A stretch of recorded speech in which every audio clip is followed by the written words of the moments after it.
So this is chapter one, Intro to Sociology, and what we're going to be going over now is the section three in your text, which is theoretical perspectives. And this will talk about what is a theory, and it will also discuss some of the theorists that are important within sociology. So we'll give you a brief overview of the theories and the theorist. Okay, first let's talk about what is a theory. So as you know, sociologists study social events, and what we do is we look for patterns. And then what we try to do is we try to figure out a way to explain how things work. How does it work? Um, is there a pattern? What are the interactions? And so you then develop a theory. And so in sociology, a theory is the way to explain different aspects of social interactions and create a testable proposition. And this is called a hypothesis about society. Now, a lot of times when you start learning about theories and hypotheses, what you call them are educated guesses. But what we consider a hypothesis is we've created a testable proposition. Actually, we'll get into this in chapter two when we talk about research and research methods in sociology. And we have this concept of grand theories, and grand theories are universal. Now, this term was coined by C. Wright Mills, and in the sociological imagination, and I've already sort of kind of talked about that. But what we're doing in grand theories is we're trying to explain large scale relationships, and we're trying to answer questions such as why societies form and why do they change. Now, such sociological theory is always changing, it's fluid, and it should never be considered complete. So we're continuously taking the grand idea of sociological theories, such as structural functionalism, social conflict, and symbolic interactionist. And what we're doing is we're changing these and adding more layers and more theories underneath the grand sociological theory. And when we talk about the grand theory as universal, this is what we're discussing is it's not specific to one place, one time, or one people. Now, from a paradigm perspective, paradigms are philosophical and theoretical frameworks that are used within a discipline to formulate theories. It also assists in making generalizations and also works with the experiments performed in support of them. Now, this is a great handy little chart that is in your text on page 14, and it lists the sociological paradigm, the level of analysis, and the focus. So you can look at this and you can see that structural functionalism is the name of the paradigm. The level of analysis could be macro or mid level analysis. And the focus is on the way each part of society functions together to contribute to the whole of society. And we can, the first thing that we'll look at is functionalism. And what we want to do is to discuss functionalism as a macro. We also call it structural functionalism. It is a macro level theory. It grew out of Spencer's writings. And if you will recall, we talked about Spencer earlier. It uses a biological model. So when we discussed Spencer, we talked about how society is like a living organism, and there are functions and dysfunctions of the parts. And remember, dysfunctions are breakdowns or disruptions in society that threaten social stability. And society finds a balance and then it becomes stable, and that's called equilibrium. Now, part of this is what we're doing is we're looking at this idea of that the parts of society that Spence wrote about is that it is the social institutions such as government, education, family, religion, economy, and commerce. And those are considered the five basic social institutions. And we also have manifest and latent functions. Manifest functions are consequences of a social process that are anticipated, while latent functions are the unsought consequences of a social process.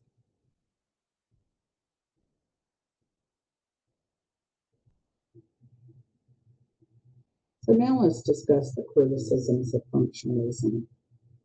So many sociologists have now decided that functionalism is no longer useful as a macro level theory, but it does serve a purpose in the mid-level theory analysis.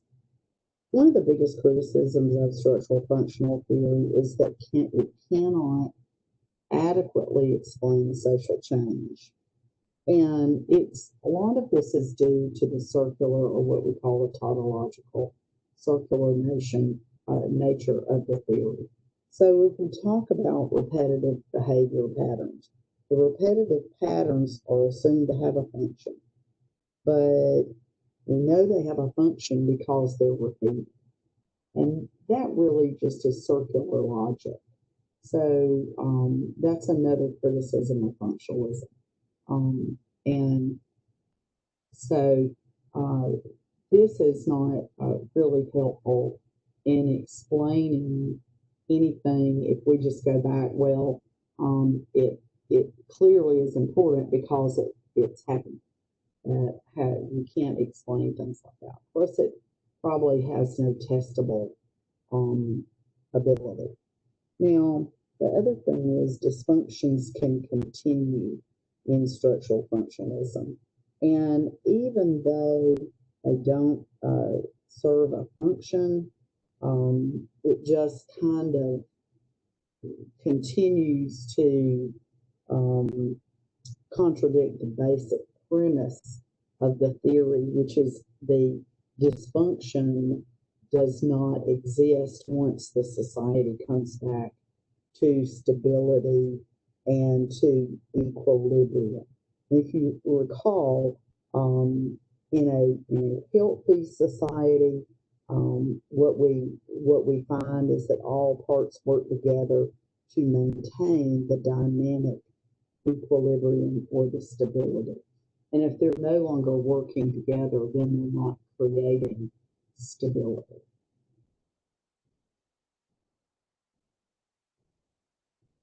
Let's look at conflict theory. So conflict theory really talks about how society is competing for limited resources. And this perspective is considered a macro level approach, and it is often aligned with the sociologist Karl Marx. And Marx saw society as being made up of different individuals and different social classes who are competing for limited resources. And so inequality lies at the core of society, which leads to conflict. So we have to look at there's always a winner and loser. The competition is inevitable. War is natural. There's a have and a have-nots. Order is challenged by the have-nots. Privilege is protected by the haves. And limited resources, we can talk about any resource being used as a tool of power or exploitation. Now, social institutions such as government and education and religion reflect all of this competitive aspect within the inherent inequalities. And this assists in maintaining unequal social structure. Now, the other thing that we look at is that it has to be where there's always conflict going on. Remember, when we talked about Marx, we also talked about Weber. And Weber agreed with Marx from the idea of inequality and conflict. But what he said is that different groups are affected differently based on education, race, and gender. You see, put the gender in there. And that the people, the groups' reaction to inequality are then moderated by class difference in rates of social mobility. And so what that means is basically that this isn't just across the board a have and have not concept. Weber is bringing in the idea that there's education, race, gender, and that the reactions to that stem from these different characteristics. Now, Simmel talks about conflict that can help stabilize society. He says the intensity of the conflict varies, and that depends on the emotional availability and involvement of the individuals and the groups. There also is there a degree of solidarity within the opposing groups, and what are the goals? And Simmel said that groups work to create internal solidarity and to reduce dissent. So he's looking at it from a different perspective, that it's within a group, not out group. So one of the way that we also look at this, there, as you'll learn later, feminist theory explains forces or tries to explain the forces that maintain gender inequality, and also how can we change that system.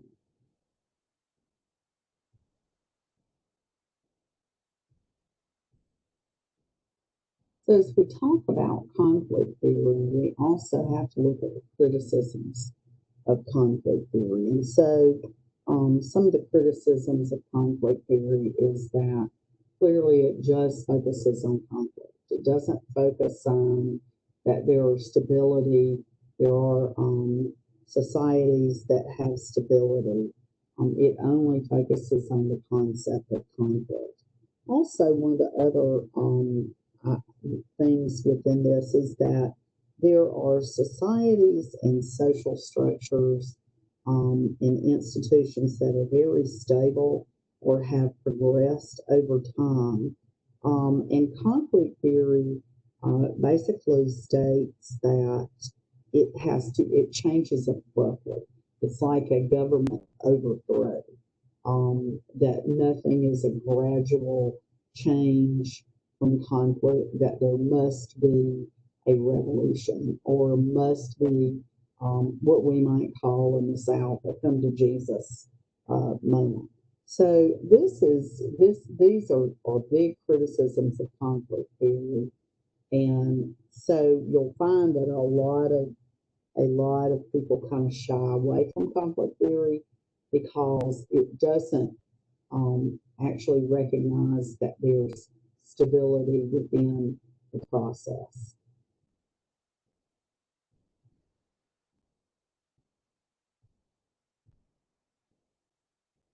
Okay, so symbolic interactionism is a micro theory, and it is focusing on relationships among individuals within a society.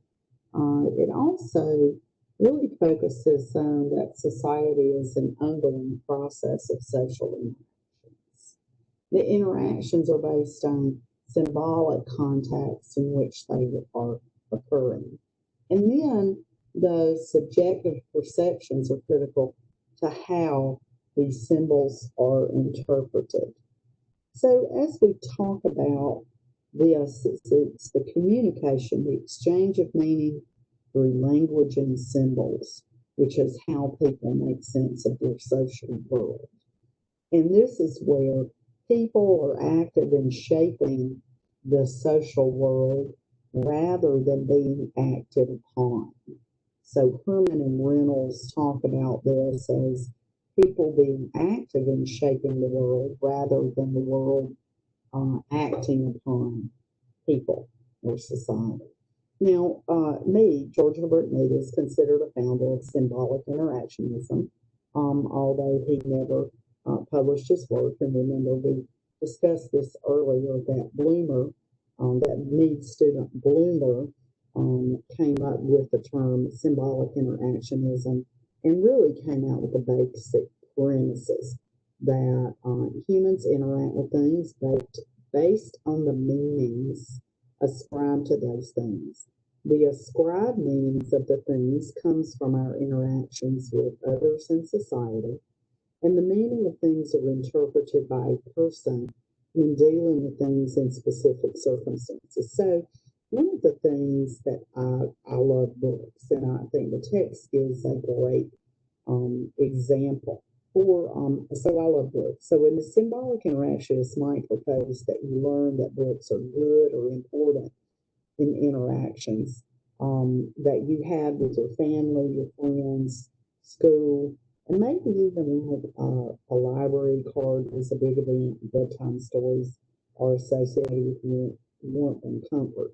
And so social scientists who really are symbolic and actionists, they're looking for patterns. Again, remember, as sociology, we're looking for patterns as sociologists.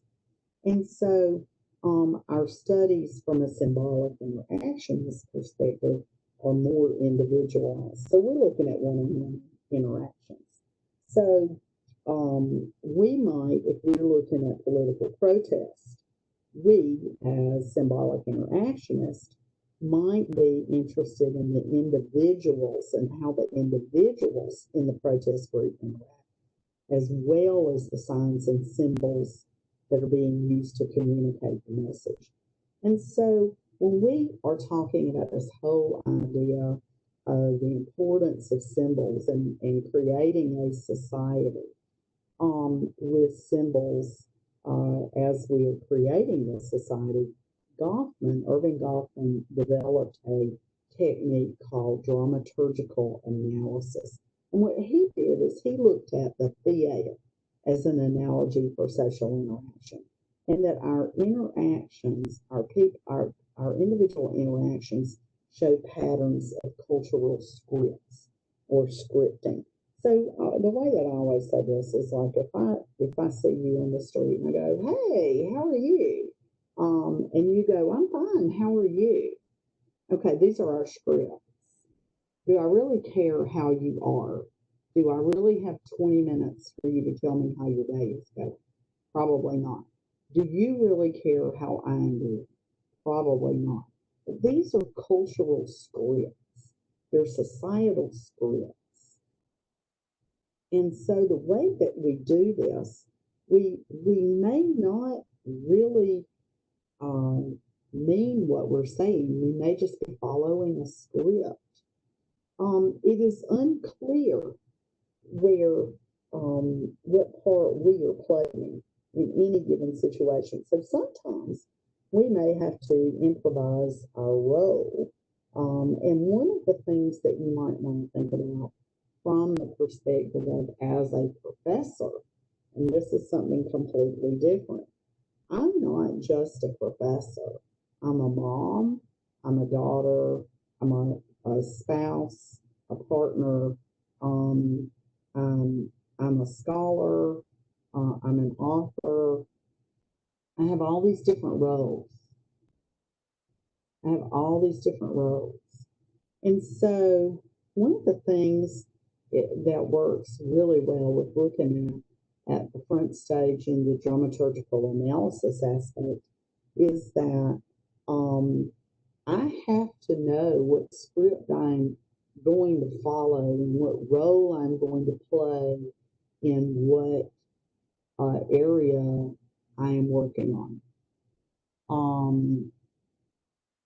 So one of the things that we want to do is we want to look at how we um, play our part and play our role. Now, one of the criticisms of symbolic interactionism is that it's hard to remain objective. We are looking at this from almost a very personal perspective. Number one, we're looking at it as micro. Number two, the symbols that are given ascription to me may not be the same as the symbols that are ascribed, that you ascribe to the object. And so this also is difficult. So there's a lot of problems in what the scripts and the assignment of the symbols state. So it's a very narrow.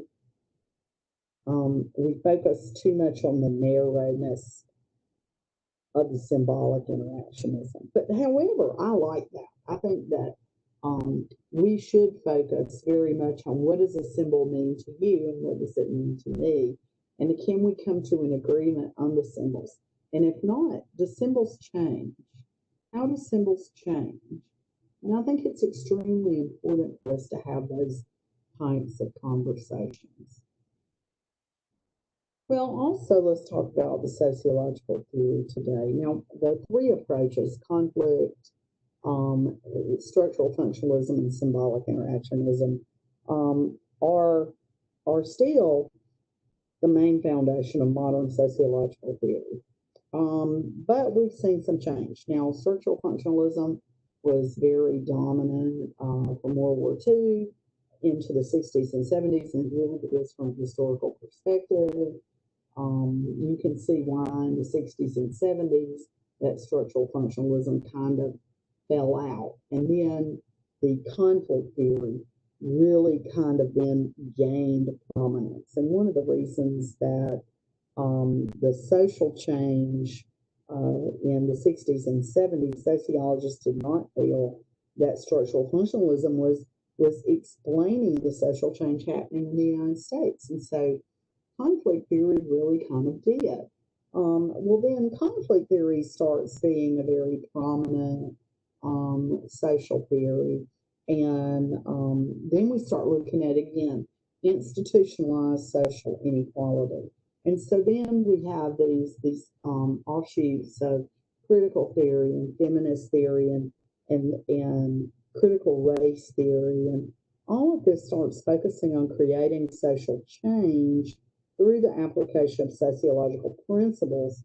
And so then what we saw was that we start renewing an emphasis on helping ordinary people understand sociology principles. And so that's how we come in with public sociology. Now, then we have postmodern socialism, postmodern social theory, and that looks at the society through an entirely new lens where we're rejecting previous macro level attempts. And so this really starts in the 70s and the 80s. Postmodern social theory is micro level, and it looks at small local groups and individual reality. And then the growth of its popularity begins to coincide with a constructionist aspects of um, of symbolic interactionism. Now, constructivism is an extension of the SI theory that proposes that reality is what humans cognitively construct it to be.